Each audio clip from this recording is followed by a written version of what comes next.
সেলিম ভাই, আপনি জানেন যে এর মধ্যে ইরানে কয়েক দফা হামলার ঘটনা ঘটেছে, পাশাপাশি ইরানও পাল্টা হামলার ঘটনা ঘটিয়েছে।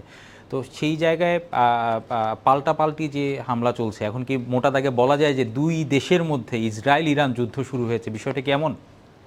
দেখুন, যে ইসরায়েলের হাতে এখন ইরান যে সর্বশেষ 200-র মতো ক্ষেপণাস্ত্র, ক্ষেপণাস্ত্র ব্যালিস্টিক চলছে। ক্ষেপণাস্ত্র হামলা চালিয়েছে, ইসরায়েলের হাতে কিন্তু এখন কোনো অপশান নেই। আচ্ছা। এখন একমাত্র অপশান হচ্ছে যে তাকে ইরানে উপর কোনো না কোনো ফরম্যাটে হামলা চালাতে হবে। এই হামলাটা কী ভাবে হবে বা কোন ফরম্যাটে হবে এখনও কিন্তু ইসরায়েল বলেনি।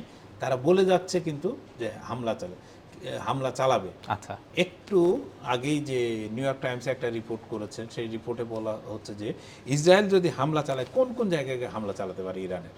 আচ্ছা।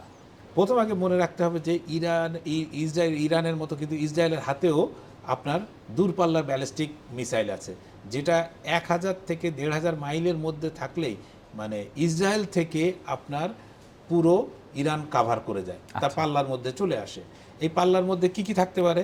তেল উৎপাদন কেন্দ্র, তারপরে আপনার তেল শোধনাগার, আপনার সামরিক ঘাঁটি যেটাকে আমরা ক্যান্টনমেন্ট বলি বা সামরিক ঘাঁটি, সর্বশেষ হচ্ছে পারমাণবিক কেন্দ্র বা যেগুলো অ্যাটমিক পাওয়ার বা অ্যাটমিক সেন্টার বলি যদি, যে পারমাণবিক স্থাপনা, এই পারমাণবিক স্থাপনার ব্যাপারে কিন্তু বাইডেন খুব জোরালোভাবে আপত্তি জানিয়েছেন যে পারমাণবিক স্থাপনায় তুমি হামলা চালাতে পারবে না। আসলে ইসরায়েল যদি খুব মানে ইরানের এইসব জায়গায় হামলা চালায় তাহলে যুদ্ধটা পরিধি বাড়বে, কারণ ইরান ইতিমধ্যে বলে রেখেছে যে ইসরায়েল কোনো ব্যবস্থা নিলে তারা সেই পাল্টা ব্যবস্থা নিতে যে কোনো মুহূর্তে তারা পাল্টা ব্যবস্থা নেবে। সুতরাং এই যুদ্ধ যে আরও বড় ব্যাপ্তি লাভ করতে পারে সে বিষয়ে কোনো ধরনের কোনো সন্দেহ নেই।